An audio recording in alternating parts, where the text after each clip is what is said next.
L'Afrique, mon beau continent. Est-ce que l'Afrique parviendra-t-elle à se faire respecter un jour? Aujourd'hui, nous allons faire une analyse plus approfondie de la situation ou de l'incident aérien qui s'est déroulé entre le Burkina Faso et le Nigeria. Alors, qu'est-ce qui s'est réellement passé? Nous allons faire un rappel des faits.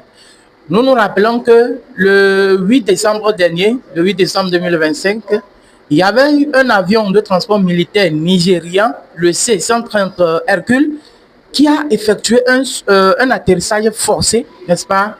Eux-mêmes, ils ont appelé ça un atterrissage d'urgence, mais c'était un atterrissage forcé à Bobo Dioulasso, n'est-ce pas? Une partie du Burkina, ou bien un territoire burkinabé qui se situe à l'ouest, n'est-ce pas, du pays. Alors, selon les informations que nous avons eues officiellement, selon les autorités nigériennes au début, elles disaient que voilà, cet avion était en route vers le Portugal ou bien vers Lisbonne. C'est ça, la capitale du Portugal, je crois, c'est Lisbonne. Hein. Quelques minutes après le décollage, l'avion avait connu quelques difficultés ou bien une panne technique qui les a obligés donc à faire un atterrissage forcé, n'est-ce pas, à Bobo Dioulasso. Donc, dans l'avion, il y avait 11 équipages, tous militaires. Il y avait deux pilotes avec 9 autres passagers. Et le 17 décembre dernier, une délégation nigériane de haut niveau, n'est-ce pas, conduite par le ministre des Affaires étrangères nigériane, au nom de Youssouf Maïntama Tchouga. Donc, c'est lui qui était à la tête de cette délégation de haut niveau, qui était obligé de se dépêcher, n'est-ce pas, ou bien qui avait été dépêché par les autorités nigérianes pour se rendre auprès des autorités burkinabè ou de Ouagadougou. Alors, pourquoi faire? Cette délégation conduite par Youssouf Tchouga s'est donc rendue au Burkina Faso afin de présenter des excuses officielles aux autorités du Faso. Alors, le ministre Tchouga a regretté les irrégularités dans les documents, notamment concernant l'autorisation de survol, qualifiant l'incident de regrettable. De ce fait, c'est normal que de la part des autorités burkinabèses, il y a aussi une action, n'est-ce pas, allant dans le sens de l'apaisement. Les autorités burkinabèses ont d'abord accepté ces excuses, les conduisant à relâcher les 11 équipages de l'appareil, les 11 militaires avec l'appareil, le C-130. Ça, c'est ce que nous avons eu officiellement. Mais nous allons voir dans quel contexte historique et géopolitique cet événement ou bien ces incidents se sont déroulés concrètement. Actuellement, le Sahel est marqué par par une situation d'instabilité beaucoup plus. Le Sahel est actuellement beaucoup plus instable. Pourquoi? Parce que c'est une région marquée par des insurrections djihadistes, n'est-ce pas, qui sont responsables de plus de 50%, n'est-ce pas, des décès depuis 2024. Et aussi, il y a une série de coups d'État qui a commencé depuis 2020 dans la région ouest africaine. En 2020, le général Assimi Goïta fait donc un coup d'État et prend le pouvoir au niveau du Mali. Ensuite vient le Burkina Faso avec Ibrahim Traoré aussi, qui suit. Et enfin, nous avons eu le coup d'État également qui a été suivi par qui est aussi survenu au Niger, n'est-ce pas, avec le général Tiani qui prend aussi le pouvoir, tous militaires. Ces militaires, une fois au pouvoir, font dos à la CEDEAO, la communauté des États de l'Afrique de l'Ouest, n'est-ce pas? Ils font dos à cette institution, tout en créant la leur, qui est l'Alliance des États du Sahel, l'AES, qui s'aligne plutôt sur la Russie, donc il s'appuie sur la Russie, qui elle-même est hostile, n'est-ce pas, aux influences occidentales dominées notamment ou dominées principalement par la France et les États-Unis. Alors, le Nigeria, en tant que leader de la CEDEAO et allié occidental, est plutôt perçu comme un pion ou bien un outil d'influence dans la région par les autorités de l'AES. La veille de l'incident, c'est-à-dire le 7 décembre dernier, il y a eu un coup d'État qui a survenu au Bénin avec une tentative de renversement de M. Talon, président en exercice du Bénin. Alors, l'armée de l'air nigériane a intervenu sur les instructions de la CEDEAO et de l'Occident. C'est ce que nous savons. Donc, l'armée de l'air nigériane intervient et bombarde quelques parties, ou bien bombarde, oui, fait des bombardements au Bénin afin de soutenir Patrice Talon. Donc, depuis cet événement, le Nigeria a été perçu comme un outil de propagande et un outil d'influence des puissances occidentales.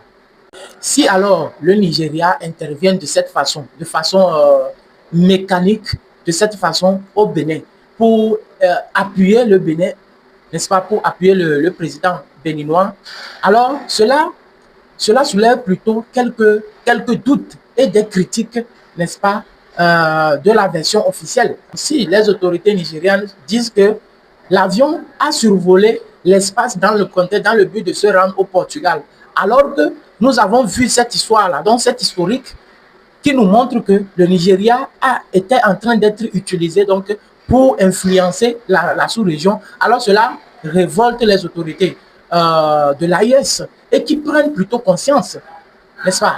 Donc, pourquoi un vol vers Lisbonne, ok?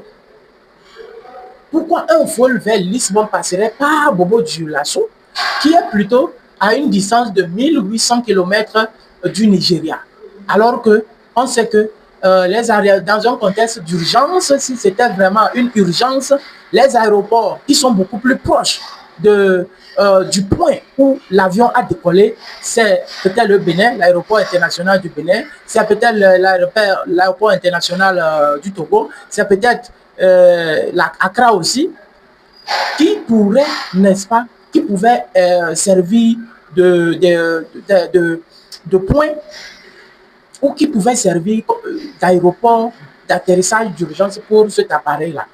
Alors, si cette logique n'a pas été suivie, c'est normal que cela alimente les théories d'une mission au Bénin ou une surveillance de l'AES.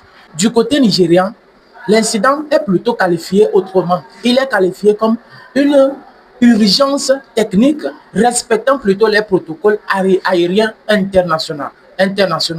Cependant, après les excuses officielles des autorités nigérianes, les réactions n'ont pas été les mêmes, ou bien ne sont pas les mêmes jusqu'à maintenant. Au Nigeria, quelles sont les réactions au Nigeria lui-même? Au Nigeria, pour certains, c'est un échec face à un petit pays comme le Burkina Faso. Eux-mêmes, entre griffes, ils appellent le Burkina Faso ils considèrent le Burkina Faso comme un petit pays. Donc, pour certaines personnes pensent que c'est un échec, c'est un rabaissement, hein, des autorités face à un petit pays comme le Burkina Faso.